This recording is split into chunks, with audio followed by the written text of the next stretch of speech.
Hi, and welcome to Imagine Unironically. It's Monday, which means it's time for our weekly news review. I'm Joy. And I'm John, and if this is your first time viewing our content, we are an independent source for political commentary and news. And as always, we're going to start off with the headlines with Joy.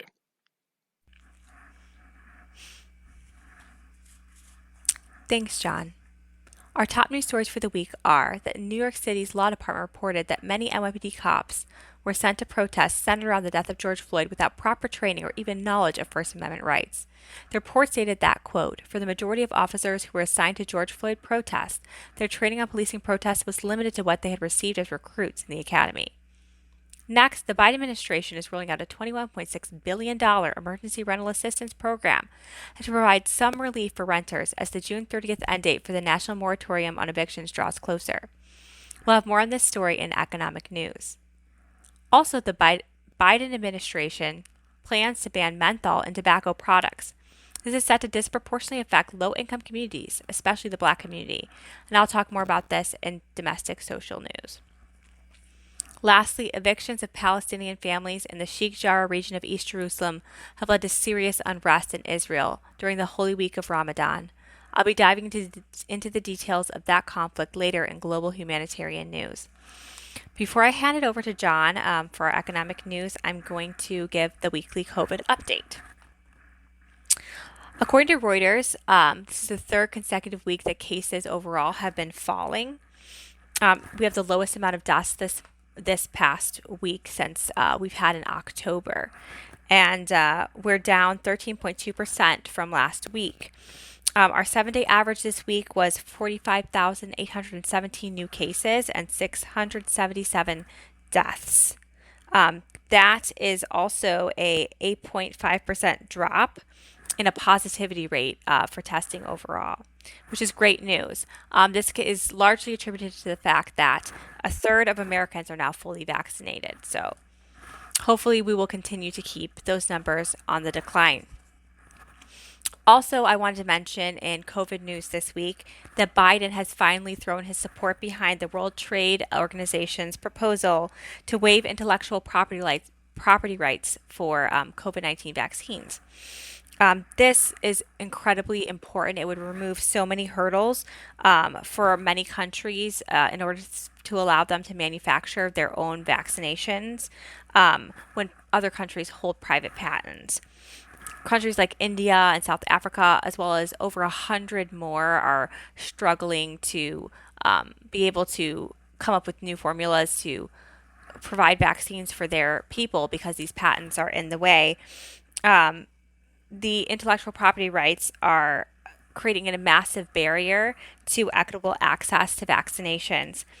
And before Wednesday, the U.S. was among several, of course, rich countries who were against this proposal, including the UK, Canada, Japan, and Germany, who have been resisting. But now that Biden has thrown his support behind it as of Wednesday, the manufacturers of America have come out in a response and strong opposition, and they're arguing that this ban would sow confusion between public and private partners and compromise the U.S. job creation and our country's place as a leading biomedical innovator.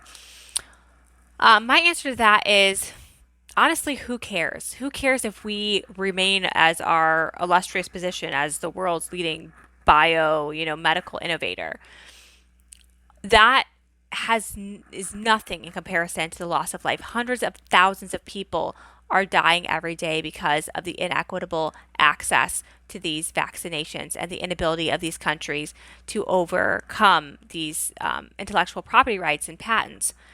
And honestly, it's utterly unethical to prioritize profit and position over human life, massive loss of human life. And I'm hoping that more countries get their heads out of their asses and stop prioritizing money and global position and power plays in favor of humanity and life and saving lives, which should be the only thing that we are concentrating on right now. With that said, I'm going to hand over to John for our economic news. Thank you, Joy. On Friday, an article came out from Reuters titled, "With 8 million Americans out of work, why are more companies not filling jobs?" The article answers the question by pointing to a number of factors. For example, the pandemic is still affecting school schedules, meaning more parents have to be home to care for their children who are learning remotely. Younger workers are also finding jobs in newer fields that didn't exist before, leaving a smaller labor pool for other jobs. Also mentioned in the article were employers complaining that unemployment benefits, which have been extended during the pandemic, are incentivizing people not to work for them. While it's clear that the utilization of remote learning limiting parents' ability to work is the main cause of the dip in overall employment numbers, we can still go ahead and examine employers' concerns. So if your main complaint is that workers would rather stay home and collect whatever the government gives them rather than work under the conditions and wages that you provide, that seems to me like you're just telling on yourself, right? That's a self-report. And this is true all the time, but particularly during a pandemic. You can't pay your employees like shit and expose them to working conditions that are shit and then complain that no one wants to work for you. If some government program is treating workers better than you are, that's a reflection on you, not on them. Despite that, employers' hiring strategy is not to raise wages, but to simply wait for unemployment benefits to eventually run out. One of the employers that Reuters talked to was the owner of a bar in Denver that pays its line cooks $19 an hour, and he just lets the mask drop completely. He said that he was confident that the labor problem would subside by September because, quote, people will be willing to take $15 or $16 an hour because they're so desperate. So really what's going on is that low-paying employers are upset that they can't sufficiently exploit their workers and pay them the lowest possible wage for the next few months. And this guy from Denver just gives away the game. They want to act like they're victims, but really they're just inconvenienced because for some period of time they're forced to actually pay their workers adequately. Moving on, ride-sharing companies Uber and Lyft, along with delivery services DoorDash and Instacart, have spent a combined $1.2 million lobbying against the PRO Act. Zach Castle and Rose Adams of The Intercept explained that, quote, the PRO Act would make the most pivotal changes to labor law since the 1970s. In addition to giving many gig workers the right to unionize, it would grant employees whistleblower protections and prohibit companies from retaliating against participants in strikes and other union-related activities. The bill passed through the House of Representatives in March, and only 3 Senate votes separate the bill from becoming law, as Biden said he would sign the bill if it made it to his desk. And if you're wondering whose offices to send angry voicemails to, the 3 Democratic senators that have thus far refused to sponsor the bill are Kristen Sinema and Mark Kelly of Arizona, along with Mark Warner of Virginia. So here we have the kind of corruption that's just out in the open, and it's totally legal, and everyone in Washington does it, so everyone just kind of keeps their mouth shut about it. But if we continue to allow corporations to dictate legislation rather than having the workers' interests represented, then democracy in the workplace is never going to become a reality. The final story we have for you in economic news is the $21.6 billion effort from the Biden administration to provide relief for renters that may soon face eviction. Al Jazeera reports that, quote, among the changes announced by the administration on Friday, government agencies implementing the rental relief program will be required to offer assistance directly to renters if landlords choose not to participate. Also, the waiting time for delivering the assistance to renters has been cut in half if landlords decide not to participate in the program. This change in policy is particularly important because the national moratorium on evictions will end on June 30th. And at that point, landlords have no obligation to be sympathetic to their renters. So thankfully, with this new policy, renters will be getting assistance regardless of if their landlord wants to participate in the government program. And when Joy and I first discussed this story, we talked about how none of these problems would even exist if we had a universal housing program, and that would be the ultimate solution. While Biden is not interested in a universal housing program, he was still able to push through a policy that should help renters keep roofs over their heads. So we got to give him some credit on that front. That's all we have for this week's economic news. So here's Joy with our social issues news. Thanks, John. Now in domestic social news. The Biden administration has made their intentions known to ban menthol in tobacco products. The U.S. FDA has come out and said, quote, that banning menthol, the last allowable flavor in cigarettes, and banning all flavors in cigars will help save lives, particularly among those disproportionately affected by these deadly products. They go on to talk about low-income people, the Black community, etc., in which these products are the most popular. So basically, they are admitting, right, that this will disproportionately affect the Black community and low-income people. However, they're promoting it as a powerful science-based approach and basically, for lack of a better term, a savior. They're coming in to save low-income people from themselves and save them from, the horrible menthol cigarette crisis. So I want to investigate that a little further. 18.6 million people use menthol cigarettes. Of Black people who smoke, 85% use menthol, whereas of white people who smoke, only 30%. Most of them use non-menthol cigarettes. Even though they do explicitly state that they're going after manufacturers, wholesalers, importers, retailers, and not individual people, the fact of the matter is that they are targeting, the product that is most popular among low-income people, Black people, people of color, and it's also more popular in the Hispanic community than it is among white people. And a Washington Post, actually a Black journalist from the Washington Post, released an article on May 3rd, basically saying that, quote, making it illegal to make or sell Newports and Kools and other brands will have a massively disproportionate effect on Black people. And Black people have the right to feel targeted by this because, once again, we see that the government is trying to decide and dictate the health of poor people, the health of minority people, but again, leaving the majority to do as they please. Unhealthy does not equal illegal, and here at Imagine Unironically, we're libertarian socialists, and I think one of the big things that we have a problem with is government overreach. And in my opinion,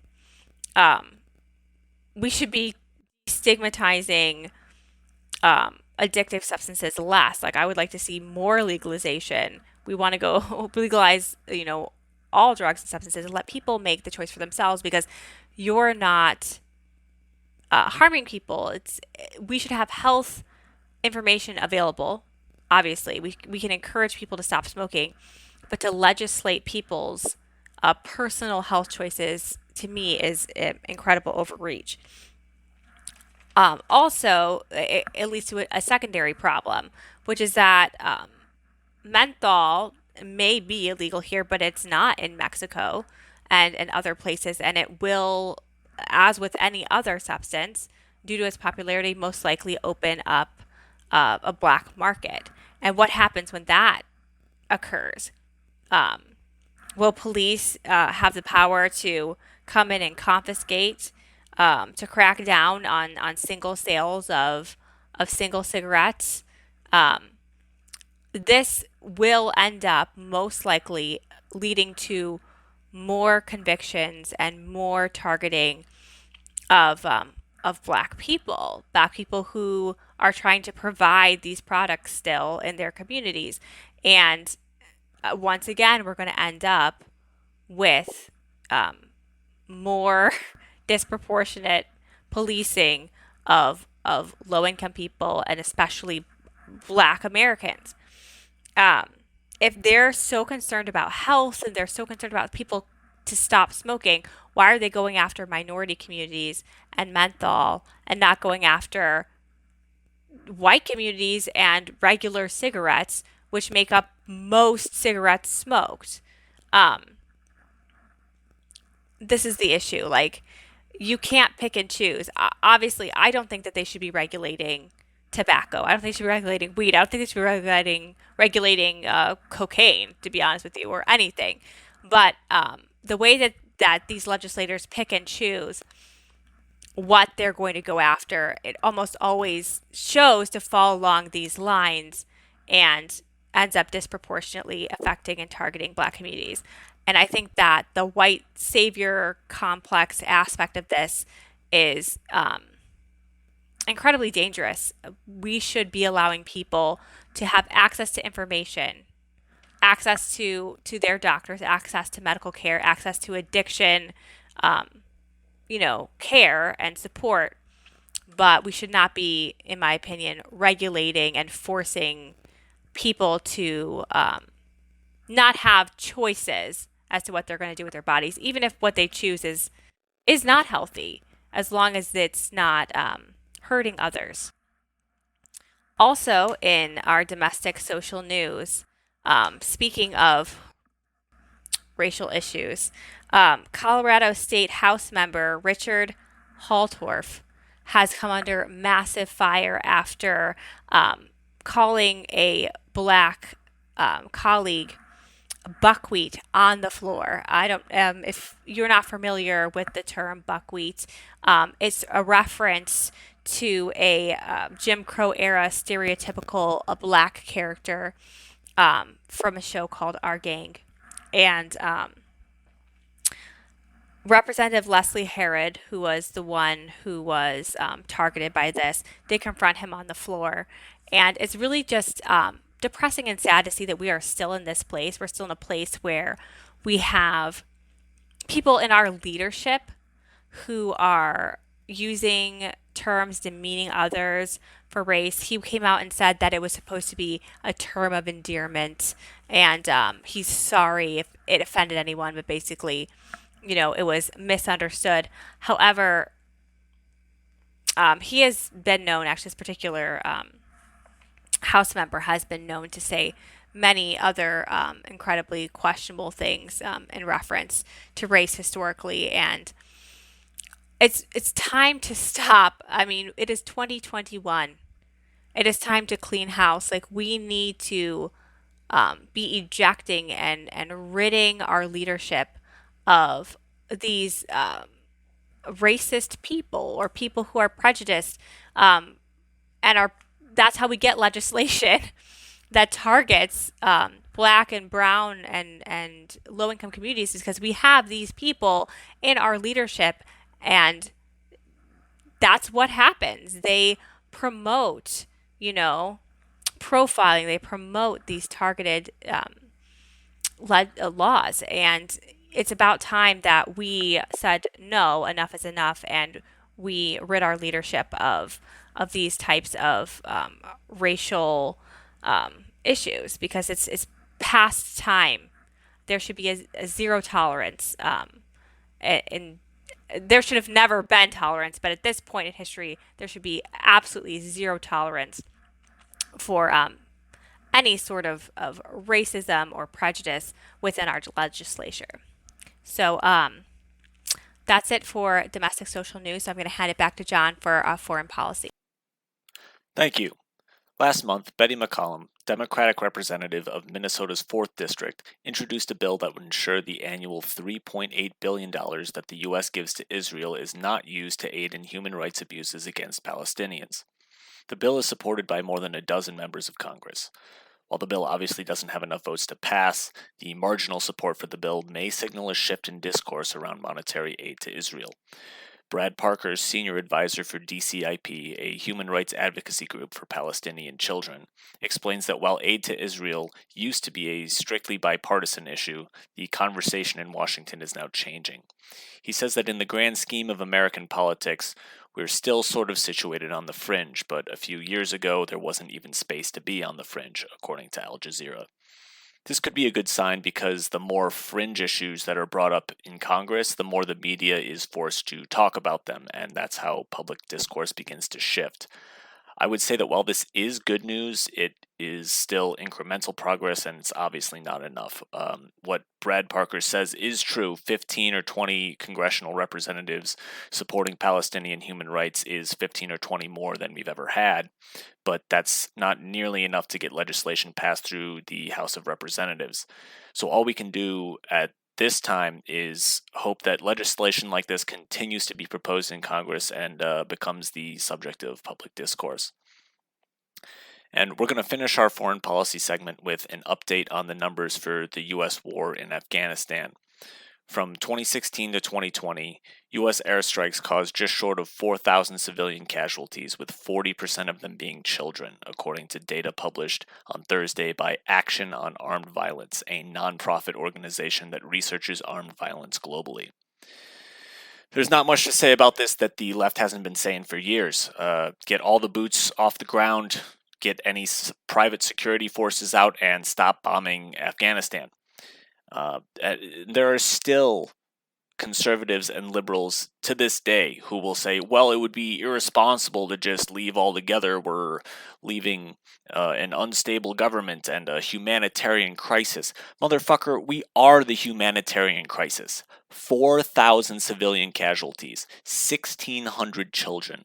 That's the humanitarian crisis that we are causing. That's the only humanitarian crisis that in Afghanistan that we have the ability to prevent. So instead of pretending that our military presence there is having any effect on the influence of the Taliban, we need to stop bombing the country and get out. It's really that simple. That concludes this week's coverage of foreign policy. Here's Joy with the latest on global humanitarian issues. Thanks, John. Now it's time for global humanitarian news. In global humanitarian news this week, 6 Palestinian families are being force evicted from their homes in the Sheikh Jarrah region of East Jerusalem to make room for more Jewish settlers. Right-wing Israeli activists claim that Palestinians are squatters and that the district has been historically Jewish prior to 1948. Settler leader Ari King made statements claiming that Jewish Israelis are the owners of Sheikh Jarrah and, quote, if someone is squatting on your property, wouldn't you have the right to take him out? Hamas has fired back, threatening that, quote, the enemy would pay a very heavy price if the evictions in Sheikh Jarrah were not halted. This, of course, is a long-running conflict and pattern of Israel force relocating Palestinian families and tearing them out of their homes to make way for Jewish settlers. Vigils and protests have been nightly rituals on the streets of Sheikh Jarrah throughout this last week of Ramadan. The Israeli government is trying to severely downplay the gravity of this conflict, saying it is simply a private matter between the families and the courts that ruled the settlers as legally owning those homes. New York Times reported that the Israeli Foreign Ministry made statements in which they claimed that the Palestinian Authority and Palestinian terrorists were, quote, presenting a real estate dispute between private parties as a nationalistic cause in order to incite violence in Jerusalem. My question is this.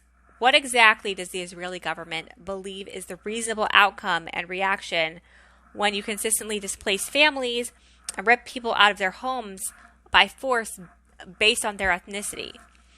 You have these far-right groups, they're marching through the streets shouting death to Arabs. You have the government enforcing these ethnic caste systems, really. And the natural end to that type of oppression or injustice is going to be, revolt. And in my opinion, that isn't terrorism. That's people taking to the streets fighting for human rights. If we want to talk about terrorism, though, really the saddest part of this story is the horrific conflict that broke out at the Al-Aqsa Mosque in Jerusalem on Friday. It started at the evening meal break after Ramadan services. A conflict broke out between worshippers and the Israeli police firing stun grenades and rubber bullets into the crowd of worshippers. According to Reuters, the Palestinian Red Crescent Ambulance Service reported 108 of the 205 worshippers injured were taken to the hospital. One has lost an eye, 2 have suffered serious head wounds, 2 had jaw fractures, and many, many more had more minor injuries. The police claimed that this conflict started when a group of Palestinian youth had thrown rocks at them, injuring 17 officers, half of whom also had to go to the hospital for injuries. So they're blaming children throwing rocks for injuring over 200 civilians. And the children are terrorists?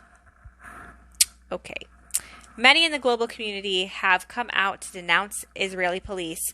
Turkish President Tayyip Erdogan called Israel a terrorist state for these attacks on the worshippers at Al-Aqsa. Egypt and the United Arab Emirates also condemned the attack, and somewhat ironically, so did Saudi Arabia, though we all know that they can take no moral higher ground as it concerns human rights. According to Haaretz, Jordan Foreign Ministry spokesperson Daif Allah Fayaz called out Israel's defiant and unrestrained aggression against worshippers, quote, and called Israel to withdraw forces, and also called on the international community to put pressure on Israel to do so. Israel, however, instead has actually increased their presence and in the area and sent reinforcements to the Sheikh Jarrah region. The Jerusalem Post reported that Palestinian families facing eviction have filed a request to postpone verdict, and that was to be determined on Monday previously. They're demanding that the Attorney General, Avichai Mandelblit, weigh in on the case. The Supreme Court has actually agreed to the delay in movement on the pending evictions for 2 weeks to a month, depending on how long it takes for the Attorney General to review the case. So the families are still seeking hope of justice and compassion from the Attorney General and the Israeli Supreme Court, and I'm definitely hoping that they receive that. Also, in global humanitarian news, I wanted to give an update on the COVID crisis in India. They just had the deadliest day yet on Sunday, with more than 4,000 deaths in 24 hours. They've called for now a nationwide lockdown. According to Al Jazeera, deaths could reach 1 million by August 1st via the Institute of Health Metrics and Evaluation. So again, we are hoping to see the international community stepping up and going back to our domestic social news. A tie-in is that a huge boon for India and many countries would be that waiving the rights to intellectual property on vaccines and getting those vaccines developed, manufactured, and spread as widely as we possibly can. And now it's time for trending news. This week, a story that's been trending a lot on social media is a story about a girl named Emily Rose Grover. She is facing felony charges. She's a teenager. And up to 16 years in prison. So what did she do that was so horrible? Did she stab someone? Did she rape somebody? Did she perform armed robbery, bring dangerous weapons to school? No, she really, really wanted to be homecoming queen. The charges that she is facing are for conspiring with her mother to rig the homecoming election in her favor and make her homecoming queen. According to the Sun Sentinel, a sorry guys, I cannot do this. Whew. According to the Sun Sentinel, a South Florida publication, there you go, Emily and her mother, Laura Rose Carroll, who was the assistant principal of the elementary school, used the mother's access to cast fraudulent votes so that Emily could win. From what it shows it's actually her mother who logged in and cast 246 fraudulent votes through the automated computer system. They noticed this when 117 votes came from the same IP address, and apparently there was access, unauthorized access to like 100 accounts. So their offenses are as follows. The offenses against users of computers, computer systems, computer networks, and electronic devices, unlawful use of two-way communication devices, criminal use of personal ID information, and conspiracy. So the reason this story caught my eye particularly is just the intense level of charge leveled against the teenager. She's being charged as an adult basically for her mother rigging a high school popularity contest. Now, the mother is a different situation because obviously she hacked into a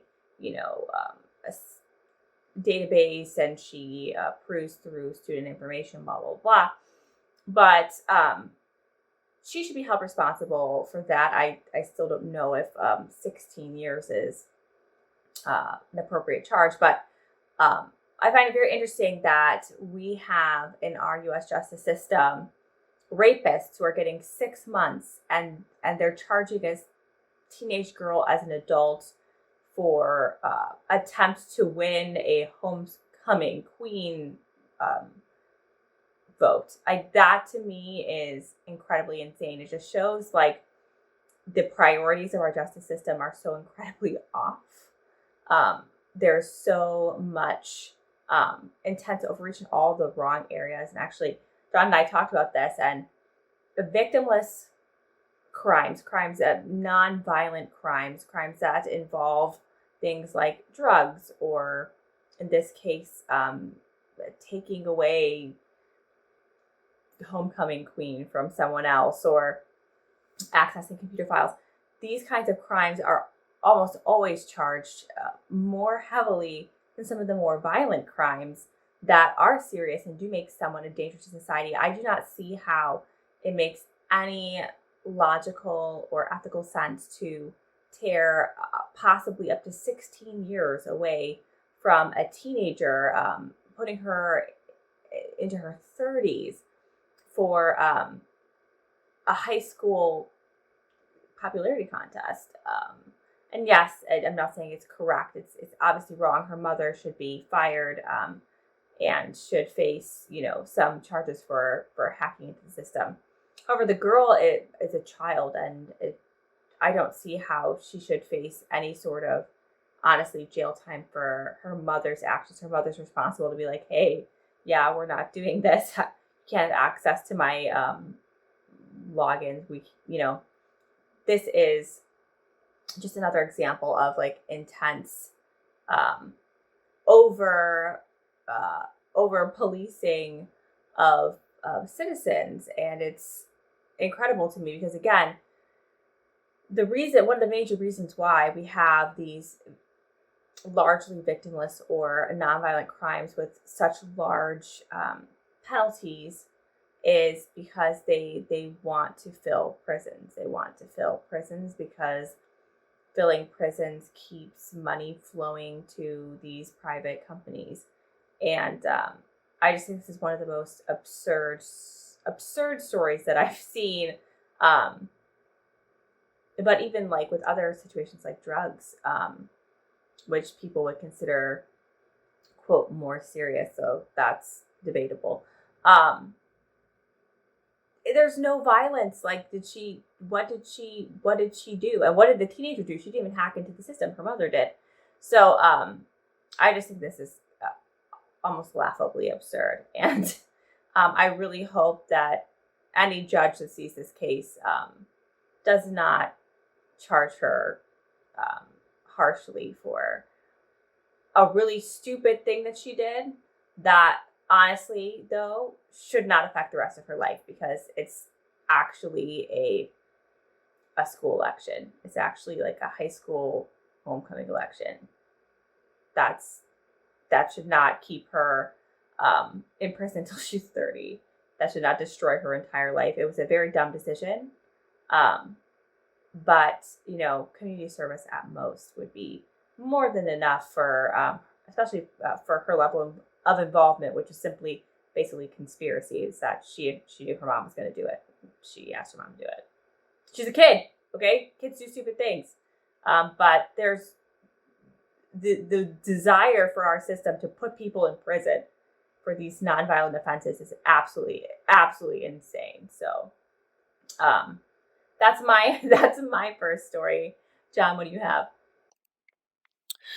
This week I have for you a massive failure on the part of the mainstream media in the form of Larry Kudlow making his run for Dumbass of the Year on a Fox News segment with Laura Ingraham. The segment begins with 5 minutes of pseudo-intellectual pontification about which presidential administration should take the blame for the economic crash and who gets to take credit for what at least appears to be the beginning of a recovery. But for the grand finale, Kudlow throws out some delusional claims rapid fire one after the other. He says, quote, "There is no crisis. There is no healthcare crisis. Thanks to Trump, there is no COVID crisis. And global warming is not an existential threat." And then comes my favorite part. He invokes the gospel of Ben Shapiro, saying, quote, "There is no logic or facts to defend Biden's assertions."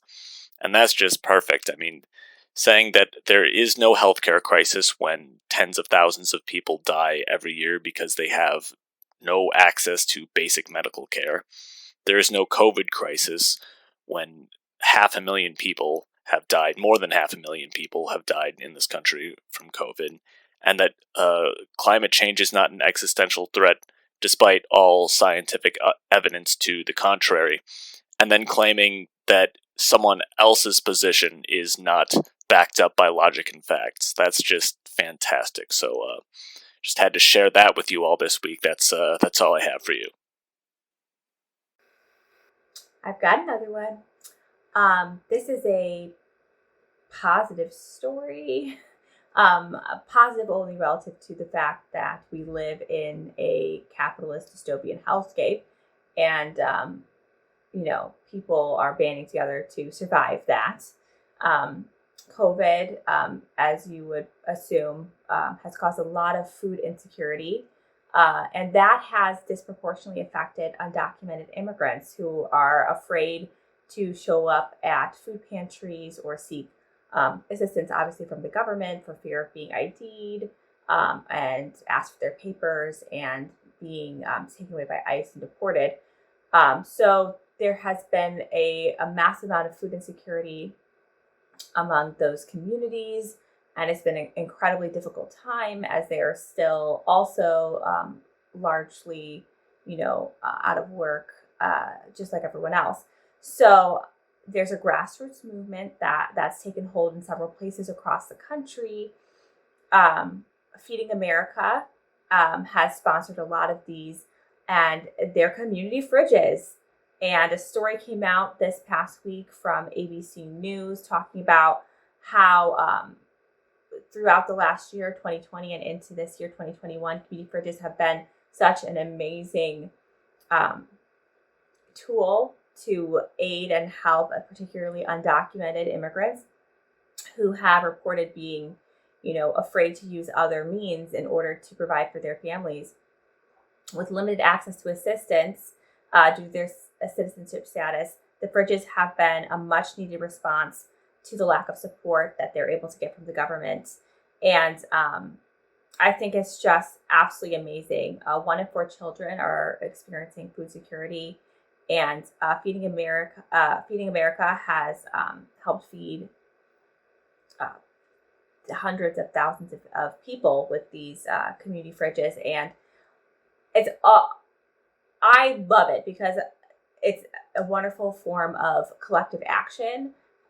People coming together, people donating, people can come to the fridges and donate food and help share with their community when they have, don't have a need and they can afford to give more. And that's a beautiful thing. That's what we want. We want, to everyone according to their need, and that's what people are doing with these community fridges. And so I'm actually going to link in the description ways to get involved in this, because it's super exciting, and ways to get a community fridge in your area if you would like to help, sponsor one, help get one put up, because these are amazing ways that we can collectively act and come together to support each other in these hard times, and share what we have with one another. So I want to end on that incredibly positive note. Thank you for joining us for this week's weekly news review.